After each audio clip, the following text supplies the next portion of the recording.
Hello, friends. This is Dave Hurwitz, executive editor at ClassicsToday.com, here with Dave's Faves, number 122, I think we're up to.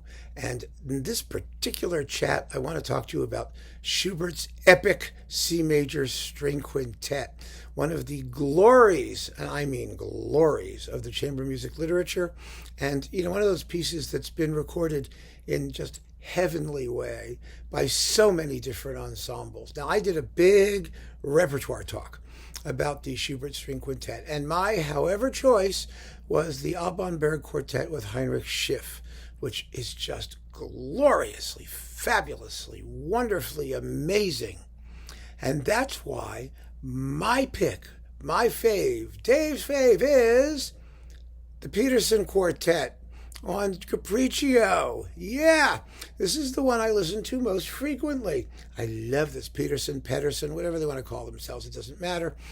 Boy, is this a great performance. Now, the Peterson Quartet, I'm sure it's Petersen in German, but I'm anglicizing. Do not talk to me about this. I'm warning you now. The Peterson Quartet is a fantastic ensemble. They're one of those terrific they were new, not anymore. They've been around for a few decades. But, German quartets like the Leipzig String Quartet or the new Leipzig String Quartet, in the wake of the Alban Bergs, and they're just marvelous. They've done a lot of contemporary music. Most of their stuff is on Capriccio, and it is terrific. I played you bits of it. You've heard them do the Schulhof quartets. They have a very wide and interesting range of repertoire. But this Schubert quintet performance, it just is... Oh, it's just wonderful. It's such a great work. I mean, it's one of those pieces that what could you say about it? It's so... I'd love to see what the timings are. Why do I have this? Oh, they're on the back here. There we go. The whole performance lasts, 55 minutes, which is about right for this piece, actually. It's a very, very ample piece of music. The only thing I don't like about that Alban Berg Schiff performance is the fact that they are rather abstemious when it comes to repeats in the first movement and even the scherzo. And I like the repeats. I like them just because the music is so beautiful that I don't care how many times they repeat it. I just want to hear it again.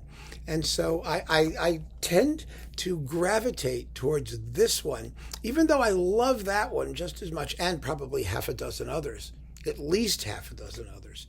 I mean, really, there's so many different ways to play this piece and so many nuances of interpretation that you can impose on it. The extra cellist, by the way, is Michael Sanderling in this particular set.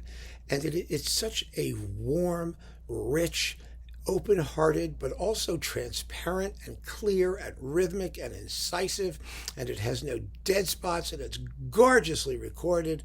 It's really a fabulous performance, and it's one that most people don't know. I mean, most people don't know the Capriccio label anyway.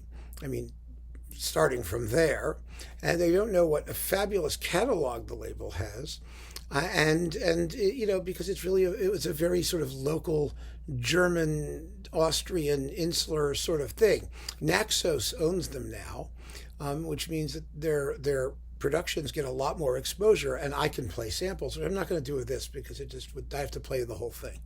But that means that they are able to get a lot more exposure, and the availability issue is more or less resolved. They're available, which is a big, big plus.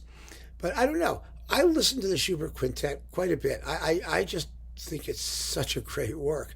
And one of the things that's so wonderful about Schubert is he was one of those composers. He was like Haydn in this respect, for whom C major was Schubert's sort of favorite key. The great C major symphony and lots of things of Schubert in C.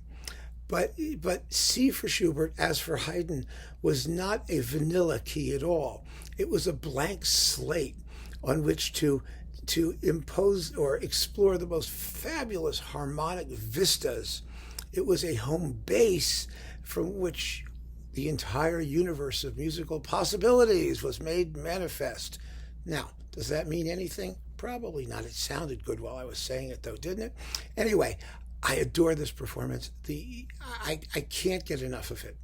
I really can't. And it surprised me because, I came to it late. I knew the work for decades. I had a zillion recordings of it. I didn't think much of this when I first plonked it on, but it just kept plonking. And if you hear it, I am sure you will plonk it as much as I plonked it. It's plonk worthy. Absolutely fabulous performance of the Schubert Quintet by the Peterson Quartet on Capriccio. Do give it a listen. See what you think. Really give it a listen and see what you think about it. And if you want to comment on this, of course, I always welcome your comments. But don't just please say, "Oh, I love this one."